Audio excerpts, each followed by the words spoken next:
അപ്പൊ എല്ലാവർക്കും ക്രിസ്മസ് ആശംസകൾ. അപ്പൊ നമ്മുടെ ഇന്നത്തെ ക്രിസ്മസ് സ്പെഷ്യൽ ആയിട്ടൊന്നും അല്ല, ചോറ്. എപ്പോഴും ബിരിയാണിയൊക്കെ അല്ലേ തിന്നണം, ക്രിസ്മസ് ആയിട്ട് വെറും ചോറും ചിക്കൻ കറിയും ഒക്കെ ആയിക്കോട്ടെന്ന് വിചാരിച്ച്.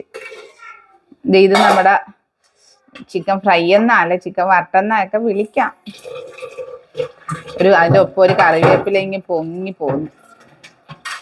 പിന്നെ തൈര്, സാലഡ് ഇല്ലാത്ത കളിയില്ലല്ലോ നമുക്ക്. ഇനി ഇത് അച്ചാറിന് നാരങ്ങ ഉണ്ട്, ഇതൊക്കെ വീട്ടിലിട്ട അച്ചാർ തന്നെയാണ് കേട്ടോ. നെല്ലിക്ക, ഇത് കടയിലെ അച്ചാറ, മാങ്ങ. ഒരു വഴിക്ക് പോവല്ലേ, പ്ലേറ്റ് അങ്ങ് നിറഞ്ഞിരുന്നതല്ലേ.